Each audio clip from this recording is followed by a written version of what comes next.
Hello, welcome to Should I Buy This Game featuring Wyrmspan.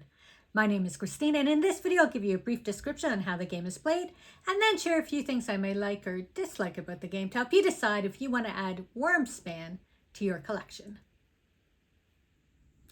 This is the game Wyrmspan, and the goal of this game is you want to fill your player board with caves and dragons so you can score the most points. At the beginning of each round, you get 6 coins and an egg, and the coins represent your turns. So you have a few options. One, you can excavate. It costs a coin, and then what is printed on the column. So this row, it's already excavated for you. The first row you have to excavate only costs a coin. When you come here, it's a coin and 1 egg, and this one is a coin and 2 eggs. And when you're excavating, you are placing caves onto the spot. Next is enticing, and this is playing a dragon. So it costs you a coin and then what's printed on the cards. So for example, here, it will cost a meat and a gold. Down here, it might cost an extra coin, a meat and a gold, just a coin. Or here we have a gold and 2 amethysts. So each dragon varies on what it costs to play it. Your third option is to explore, and you can explore any of the caves one at a time. The first time you explore, it costs you a coin. The second time costs you a coin and an egg, and you can do 3 times in one round. At the end of the round, you start fresh. So at the third time in the round, it costs you a coin and 2 eggs. When you explore, you take your little meeple guy and you go across. So for example, here, he would gain a resource. This card is at the end of the round, so nothing would happen. This one gains you a space on the Dragon Guild, which I'll be showing you. So from this one, you can draw a card from the deck and you may tuck it under here, and that will gain you a point. Here, you're gaining another resource.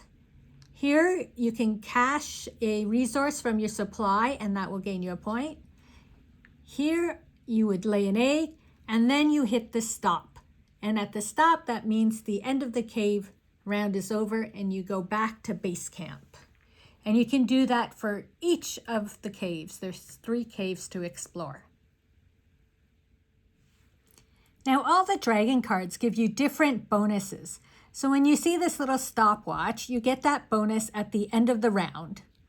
This one is when we are exploring. Down here, the flag means it's at the end of the game, you get bonus points. And this one is when you play the card. The cave cards also give you a lot of bonuses, such as different resources. This one got me another cave card as well as a movement on the Dragon Guild.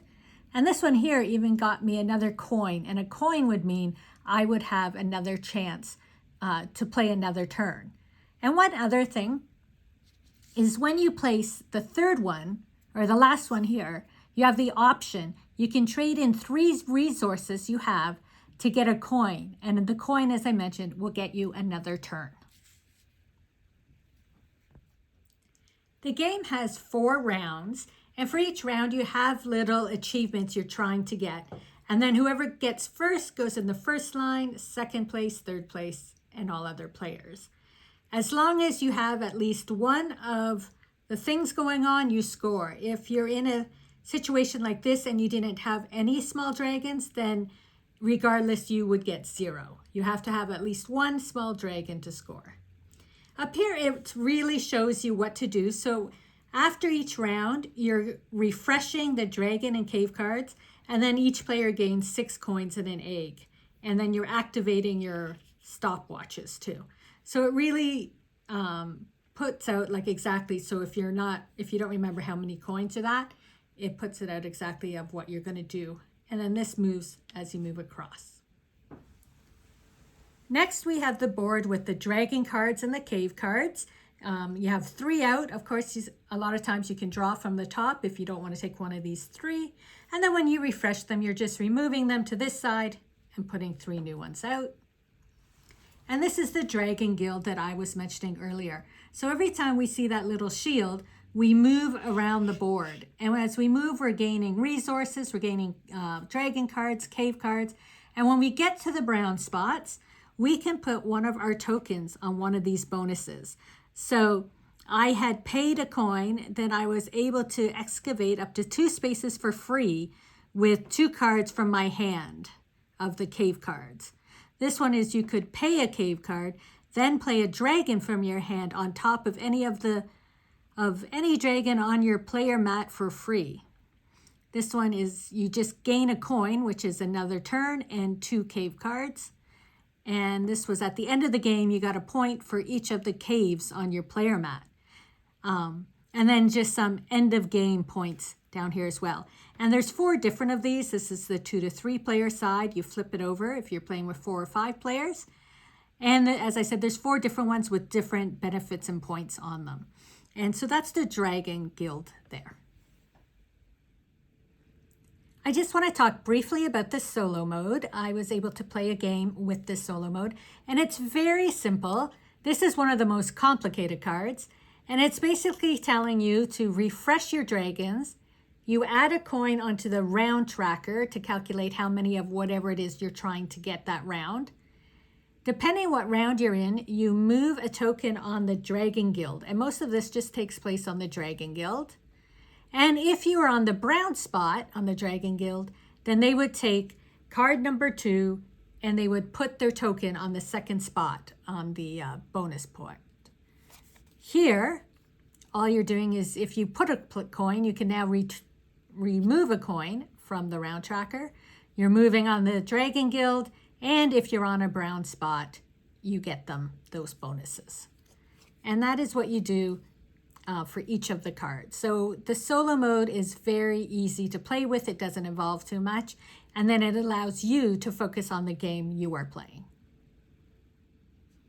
And I just want to also mention about upgrades. So right now I have the tokens that come with the game. However, I have ordered the resource token upgrades, and what they are I'm pretty sure they're wood tokens of all the different resources, which I'm excited to get.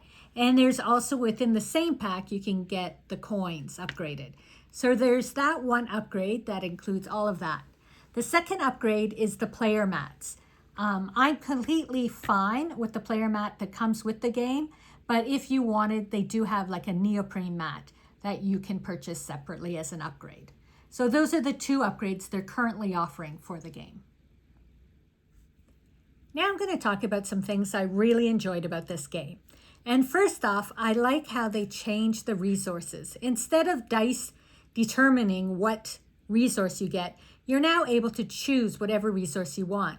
And when you start the game, after you pick your cards, you can actually choose 3 resources to start the game.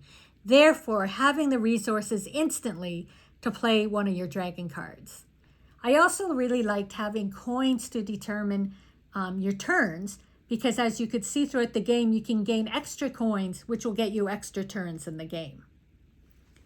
Over here, I really did like the addition of the cave cards, because they're also giving you extra resources along the way. And finally, the Dragon Guild. And once again, it's all about those extra resources, extra abilities, and extra points. So I find that all the improvements they made from Wingspan to Wyrmspan really do help the game. The other thing I really like about the game is my ability to fill my board. I got all my caves excavated, and then I was able to get 8 of the dragons, 8 of the 12 dragons.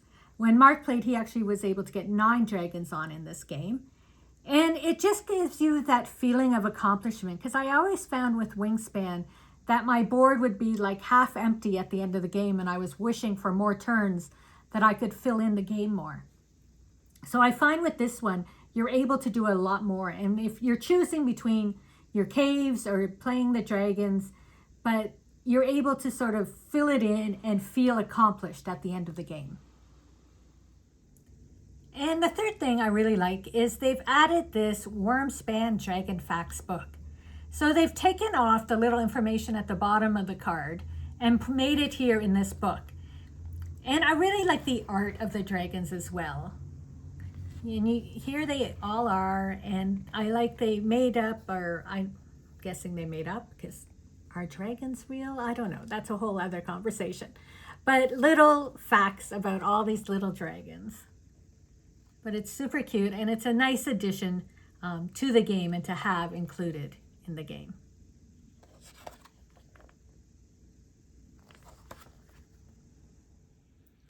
Now, the first thing I dislike about the game is that I always find that I am short on resources, whether it be the actual resources, eggs, dragon cards, cave cards.